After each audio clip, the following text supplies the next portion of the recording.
Friends, welcome back to our channel. आज के इस वीडियो में हम कंटिन्यू करेंगे हमारे चैप्टर को जो हम पढ़ रहे हैं 11th क्लास के एनसीईआरटी का फर्स्ट चैप्टर, जो कि है आपका जीव जगत सजीव जगत। ठीक है, हिंदी में पढ़ रहे हैं तो ज्यादा से ज्यादा आप अपनी हिंदी मीडियम वाले स्टूडेंट के साथ शेयर करेंगे। लास्ट में जब आपका एग्जाम होने वाला होगा उस टाइम पर हम वन शॉट भी आपका लेंगे, जो एक एक लाइन के ऊपर आपको एमसीक्यू तरीके से आपको हर चैप्टर दिया जाएगा। तो इस सीरीज को कंटिन्यू रखना आपके हाथ में है। आप जितना ज्यादा शेयर करेंगे, जितना ज्यादा लोगों को अपने साथ जोड़ेंगे और अच्छे अच्छे मोटिवेटेड कमेंट करेंगे तो आपको उसका रिजल्ट पॉजिटिव मिलेगा और आपको ये सीरीज जो है कंटिन्यू देखने मिलेगी। देखिए, मैं अभी तक आपको बता चुकी हूँ कि जीव को और निर्जीव को आप कैसे अलग अलग देख सकते हैं कि उनमें क्या अंतर है, कौन से उनके निश्चित लक्षण हैं और कौन से उनके अभिलक्षण हैं जो जीवों में पाए जाते हैं।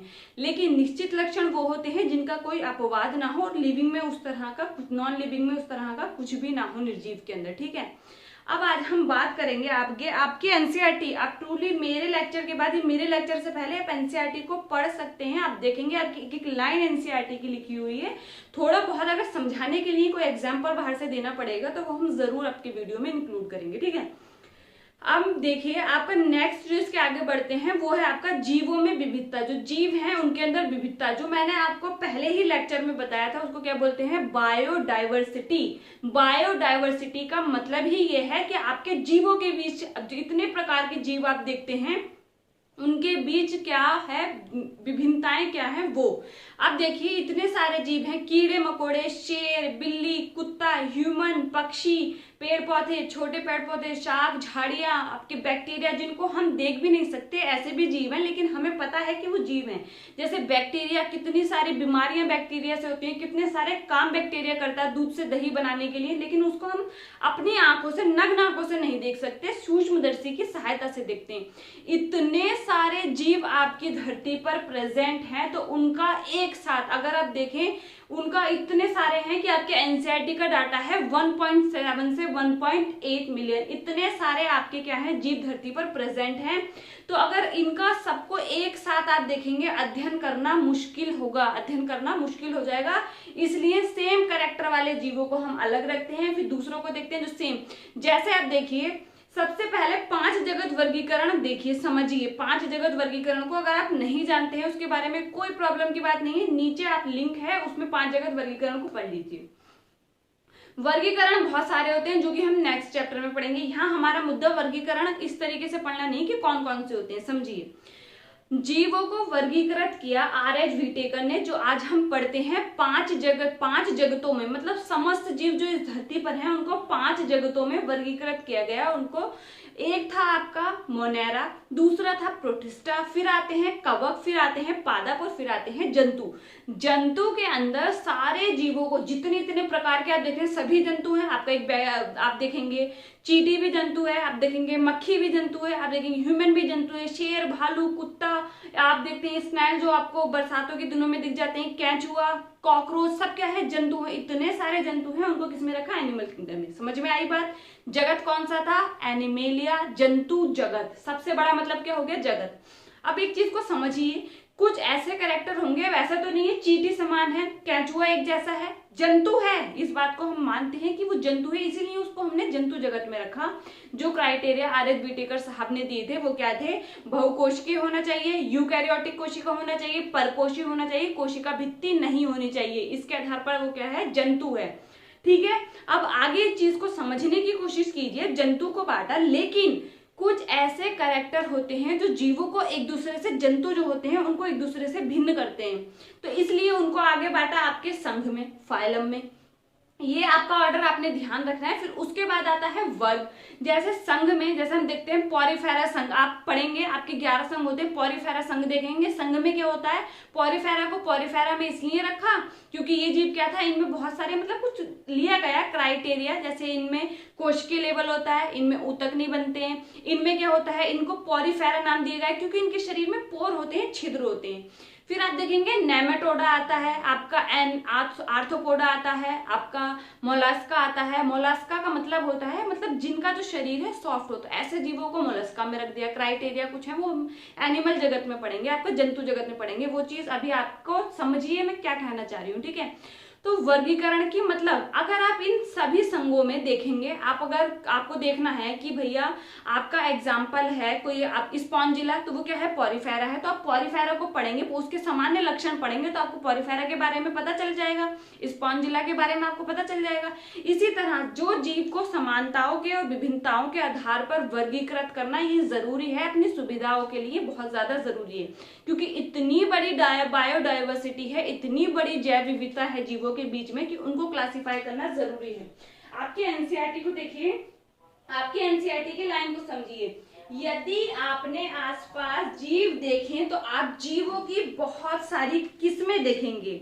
ये किस्में गमले में उगने वाले पौधे, कीट, पक्षी, पालतू तथा अन्य प्राणी व पौधे हो सकते हैं। अभी मैंने आपको बताया कि ये चीजें हो सकती हैं, ठीक है। फिर देखिए बहुत से ऐसे जीव भी होते हैं जिनको आप आंखों से नहीं देखते, जैसे आपके बैक्टीरिया होते हैं, आपके कुछ प्रोटोजोआ होते हैं, अमीबा एक कोश के जीव है, ये सारे क्या है, मतलब कुछ जीव ऐसे भी हैं जिनको आप नग्न आंखों से नहीं देख सकते, आपने आपके आसपास ही है ये, लेकिन ये क्या है, आपके आसपास है। अब देखिए अब तक जो अगर हम देखें अब तक की ज्ञात तथा वर्णित स्पीसीज की जो संख्या है, मैंने आपको बताया 1.7 मिलियन से 1.8 मिलियन है, इतनी खोजी जा चुकी है, और इतनी तो अभी तक नए नए हर जीव खोजे जाते हैं, हर रोज नए जीव खोजे जाते हैं और उनको देखा जाता है, उनको क्लासिफाई किया जाता है, उनको वर्गीकृत किया जाता है उनके लक्षणों के आधार पर। अभी कोई नया अगर कीट मिले तो भैया अगर उसमें 3 जोड़े पैर होंगे तो मतलब समझ में आ रहा है भैया नया हुआ है, अभी तक इसको वर्गीकृत नहीं किया गया है, तो लेकिन इसमें लक्षण कुछ ऐसे दिख रहे हैं तो उसको आर्थ्रोपोडा में कीट क्लास में रख देंगे, कीट वर्ग में रख देंगे,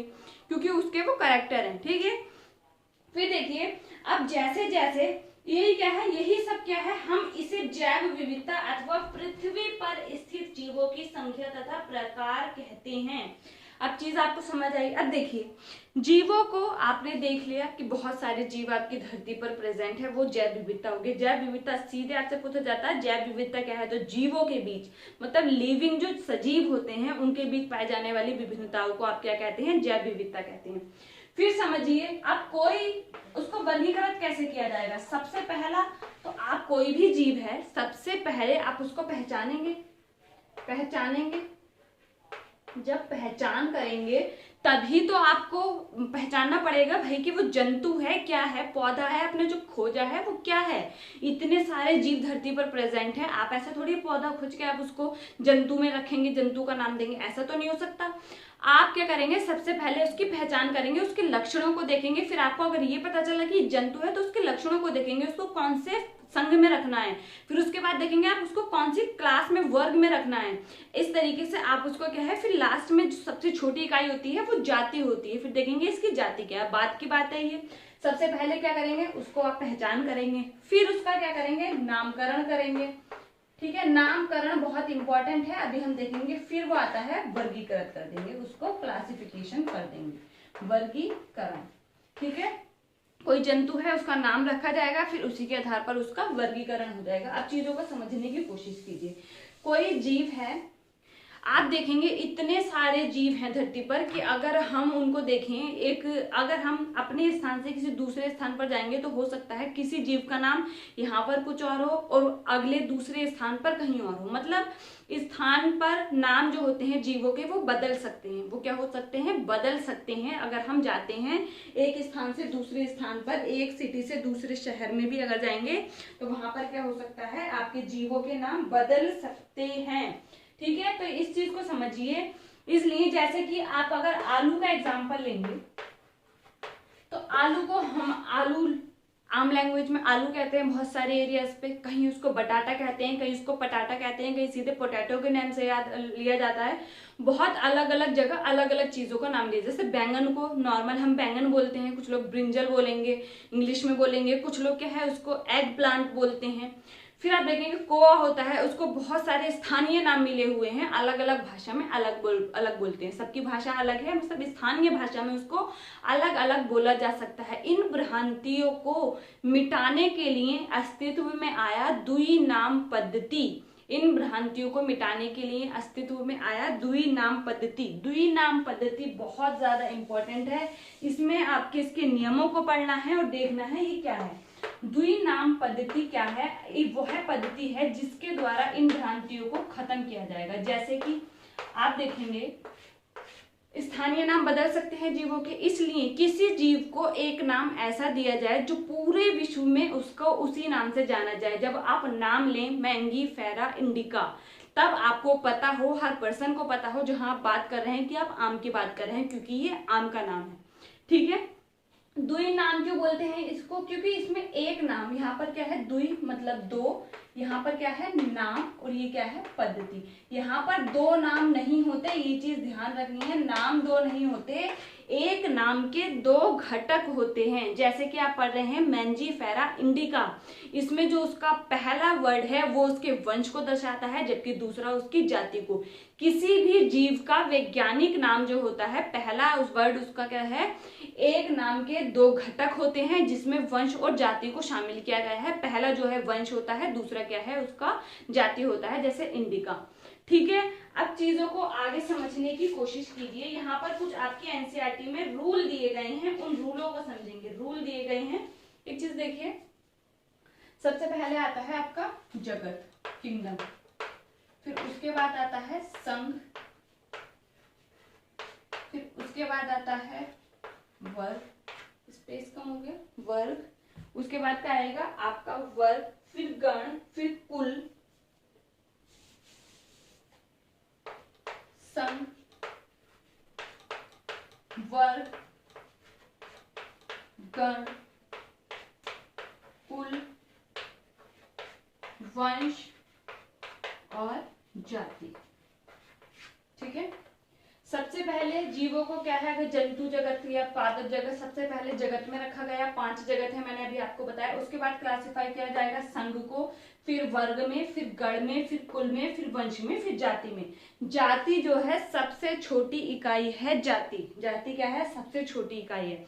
आपके एनसीईआरटी में जब आप इस चैप्टर को देखेंगे, सबसे पहले जब आप इस चैप्टर को पढ़ना शुरू करते हैं तो आपको एक साइंटिस्ट का नाम दिया गया है, अर्नस्ट मेयर। जाति की परिभाषा किसने दी? अर्नस्ट मेयर ने दी जाति की परिकल्पना। बहुत ज्यादा इंपॉर्टेंट है, आपको क्वेश्चन किस तरीके से पूछा जाता है। सबसे पहले आपके जो अर्नस्ट मेयर हैं उनको 20वीं शताब्दी का डार्विन कहा जाता है। डार्विन कौन थे, उन्होंने क्या वर्क किया, इसको हम पढ़ेंगे आगे। तो समझिए उनको 20वीं शताब्दी का क्या कहा जाता है, डार्विन कहा जाता है। सबसे पहला क्वेश्चन आपका। फिर देखिए अर्नस्ट मेयर ने जाति की परिकल्पना किसने दी, तो अर्नस्ट मेयर ने दी। उन्होंने क्या बोला, दो अलग अलग जातियां, जो आप एक चीज देखते हैं, जैसे आपने कुत्ता देखा तो वो क्या है, वो एक जाति को रिप्रेजेंट कर रहा है, जाति को प्रदर्शित कर रहा है, वो क्या है, जाति है। आप एक बिल्ली को देख रहे हैं तो वो क्या है, वो एक जाति को प्रदर्शित कर रहा है। बहुत सारी सिमिलर एक जैसी जातियां, एक समान जातियां मिलकर वंश बनाती हैं, बहुत सारे वंश मिलकर कुल बनाते हैं, कुल मिलकर गण, गण वर्ग, फिर संघ, फिर जगत। समझ में आया? तो अर्नस्ट मेयर ने जो एक परिभाषा दी, उन्होंने जातियों के लिए एक परिभाषा दी कि जातियां हम उनको बोलते हैं, दो अलग अलग जीव, दो जो जीव हैं वो तब समान जाति के कहलाएंगे जब वो स्वतंत्र रूप से लैंगिक जनन कर सकते हैं। उन्होंने जनन को क्या बताया, दो जातियों के बीच में सीमा रेखा बताया, मतलब दो अलग अलग जाति के जीव जनन नहीं कर सकते। किसी कारण से अगर आप उनमें जनन करा देते हैं या वो जनन कर लें तो उनसे जो संतान उत्पन्न होगी वो क्या होगी, आगे लैंगिक जनन नहीं कर सकती, आगे संतानों को उत्पन्न नहीं कर सकती। मैंने उसका सबसे बेस्ट आपको एग्जाम्पल दिया था, खच्चर जो म्यूल होते हैं वो दो अलग अलग जातियों के आपका क्या है, जीव है, मतलब दो अलग अलग जातियों ने जनन किया, तब उसने जन्म लिया क्या, घोड़ा और गधा, इन दोनों के जनन से क्या बनता है, खच्चर। इसलिए म्यूल खच्चर जो होते हैं वो लैंगिक जनन नहीं कर सकते, अपनी जो संतानें हैं उनको नहीं आगे बढ़ा सकते।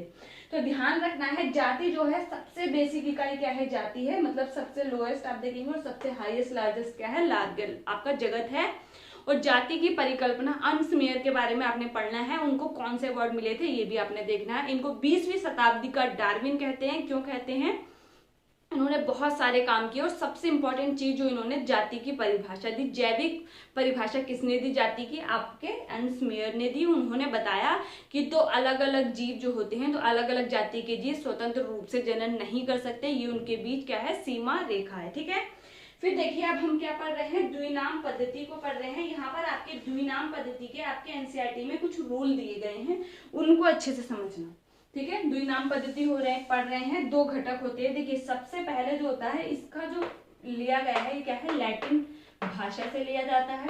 इटैलिक में इसको लिखा जाता है इसकी लैटिन उत्पत्ति के लिए। किसमें? इटैलिक में, मतलब तिरछा लिखेंगे आप इसको, जब ये प्रिंट होता है तो तिरछा लिखा जाता है इसको। अब रूल समझने की कोशिश कीजिए। देखिए आपकी एनसीईआरटी ही बता रही हूं मैं, आपको कुछ अलग नहीं है। जीव वैज्ञानिक ज्ञात जीवों के वैज्ञानिक नाम देने के लिए सार्वजनिक मान्य नियमों का पालन करते हैं। अब एक चीज देखिए, आपके जो जंतुओं की बॉटनी के में अगर पादपों के नाम के लिए क्या यूज होगा आपका? ICBN, इंटरनेशनल कोड फॉर आपका है international code of botanical nomenclature. ICBN पादपों के लिए इसका यूज किया जाता है, और ICZN मतलब जंतुओं के लिए इसका यूज किया जाता है। International code of botanical nomenclature, आपने आलस नहीं करना है, नोट्स बनाने हैं, इसका फुल फॉर्म लिखना है। ICBN, ICZN international code for zoological nomenclature. ठीक है, ये क्या है? जंतुओं के लिए नाम देने के लिए यूज किया जाता है, ये पादपों के लिए दिया जाता है। फिर आप समझिए, इसका आगे समझने की कोशिश कीजिए द्विनाम पद्धति को। द्विनाम पद्धति क्या है? सबसे पहला जो उसका वर्ड होता है, जैसे हमने नाम लिखा, इंग्लिश में लिख रही हूँ मैं, थोड़ा सा आप इसको अभी समझने की कोशिश, समझाने के लिए इंग्लिश में लिखा जा रहा है, मैंजिफेरा इंडिका। इसमें क्या है आपका? ये है आम का वैज्ञानिक नाम, मतलब आप कहीं भी किसी भी देश में किसी भी सिटी में कहीं भी आप ये नाम लेंगे तो लोग पहचान जाएंगे आप किसकी बात कर रहे हैं, आम की बात कर रहे हैं। मैंने इसको अंडरलाइन इसलिए किया क्योंकि ये क्या है? नियम है। अभी हम आगे पढ़ेंगे, जब हम हाथ से लिखते हैं उसको तो उसके नीचे अंडरलाइन करते हैं ताकि हम अलग अलग देख सकें। द्विनाम पद्धति जो है इसमें दो घटक होते हैं। पहला होता है वंश, वंश को दर्शाता है कि उसका वंश क्या है, मतलब आम का वंश क्या है? मैंगीफेरा है। आम का वंश क्या है? मैंगीफेरा है। और इंडिका क्या है? उसकी जाति है। दूसरा घटक जो होता है वो उसकी जाति को बताता है। इंडिका क्या है? उसकी जाति है। अब नियम है, उसको कुछ समझने की कोशिश कीजिए। जो नियम है, पहला नियम है जैविक नाम प्रायः लैटिन भाषा में होते हैं और तिरछे अक्षरों में लिखे जाते हैं। जब उनको प्रिंट किया जाता है तो इस तरीके से तिरछा लिखा जाएगा उनको, मैंजिफेरा इंडिका, तिरछा लिखा जाएगा। आप कहीं भी देखेंगे, कई बार आपको स्टेटमेंट में प्रिंट करके जब आपका एग्जाम होगा तब आपको दिया जाएगा, तो आपको गलत या सही किस तरीके से सही निकले, तो रूल बहुत इंपॉर्टेंट है। रूल देखेंगे आप तभी आप पहचान पाएंगे कौन सा नाम सही लिखा है और कौन सा उसमें गलत लिखा है। तो यहाँ पर पहला जो है वो उसके वंश को दर्शाता है, दूसरा उसकी जाति को बताता है। इनको लैटिन भाषा से लिया जाता है, जबकि इनको इटैलिक में प्रिंट किया जाता है। इटैलिक का मतलब क्या है? उनको तिरछा लिखा जाएगा। तिरछे उनको दिखाने के लिए कि उनकी लैटिन उत्पत्ति है, उनको इटैलिक में प्रिंट किया जाता है। जब आप हाथ से लिखेंगे तब उनके नीचे क्या करेंगे? अंडरलाइन करेंगे। फिर देखेंगे जैविक नाम में पहला शब्द जो बताया वही क्या है? वंश है। यहाँ पर आम का वंश क्या है? मैंगीफेरा है। और इंडिका क्या है? उसकी जाति है। यह है दूसरा नियम। अब एक नियम यह है, जब आप द्विनाम पद्धति में बायोनॉमियल नेम सिस्टम का यूज करते हैं तो पहला जो अक्षर होता है वंश का वो क्या लिया जाएगा? कैपिटल लिया जाएगा, जबकि इंडिका का जो पहला वर्ड है वो स्मॉल लेटर में लिया जाएगा, छोटे अक्षर लिए जाएंगे। ये भी ध्यान रखना, इसीलिए मैंने यहाँ पर इंग्लिश में लिखा था। पहला वर्ड क्या है? ये नियम है। नियम बहुत अच्छे से पता होना चाहिए। मैंजिफेरा में एम क्या होगा? कैपिटल लिया जाएगा, जो कि उसके वंश का नाम में पहला अक्षर कैपिटल, और इंडिका क्या है? स्मॉल लेटर में लिया जाएगा। ठीक है, फिर देखिए जैविक नाम को जब हाथ से लिखते हैं तब दोनों शब्दों को अलग अलग रेखांतरित अथवा छपाई में तिरछा लिखना चाहिए। यह रेखांकन उनके लिखित लैटिन उद्भव को दर्शाता है। तो इसी तरीके से आपसे एग्जाम में कई बार पूछा जा सकता है, हो सकता है आपको वहां पर इंडिका या कोई दूसरा नाम, उसे आप देव सोलेनम आप ले सकते हैं, आलू का नेम ले सकते हैं, तो हो सकता है कि आपको इंडिका में इस तरीके से लिखा जा सके, तब आपको पहचानना पड़ेगा। मैंजिफेरा इंडिका, क्या ये सही लिखा है? नहीं लिखा है, क्योंकि यहाँ पर क्या है? पहला अक्षर स्मॉल है, जबकि इंडिका में कैपिटल है, जो कि गलत हो गया। ठीक है, तो द्विनाम पद्धति कैरोलस लिनियस ने दी थी और बहुत बहुत बहुत इंपॉर्टेंट है। आपको यहाँ पर क्वेश्चन देखने मिलता है कि कितनी बार रिपीट हुआ है, और आपके 11th क्लास के भी आप एग्जाम देंगे तब भी आप देखेंगे कि कितनी बार क्वेश्चन यहाँ से पूछा गया है द्विनाम पद्धति के। आपने रूल याद रखनी है। ठीक है, फिर आगे आपको बताया गया है जाति संकेत पद के बाद अर्थात जैविक नाम के अंत में लेखक का नाम लिखते हैं और इसे संक्षेप में लिखा जाता है। उदाहरण मैंजीफेरा इंडिका लिन। इसका अर्थ है कि सबसे पहले स्पीशीज का वर्णन लिनियस ने दिया था। मतलब आप देखिए कहीं पर आप किसी भी तरीके से आप देखेंगे यहाँ पर लिखा है मैंजीफेरा इंडिका लिन। मतलब इस जाति को सबसे पहले उन्होंने देखा था लिनियस ने। पूरा नाम नहीं लिखा जाता, इस तरीके से शॉर्ट में लिखा जाता है। और क्या है इस तरीके से कि मैंजीफेरा इंडिका लिन क्या है, लिनियस ने इसको सबसे पहले देखा था, ये नाम दिया था। ठीक है, तो ये था द्विनाम पद्धति। अब यही तो वर्गीकरण है। वर्गीकरण का क्या है, यही आधार है। वर्गीकरण यहीं से शुरू होता है, इसी तरीके से जीवों को नाम दिया जाता है। वही देखिए आगे आपके एनसीईआरटी पढ़िए। यद्यपि सभी जीवों का अध्ययन करना लगभग असंभव है, इसीलिए ऐसी युक्ति बनाने की आवश्यकता है जो इसे संभव कर सके। इस प्रक्रिया को वर्गीकरण कहते हैं।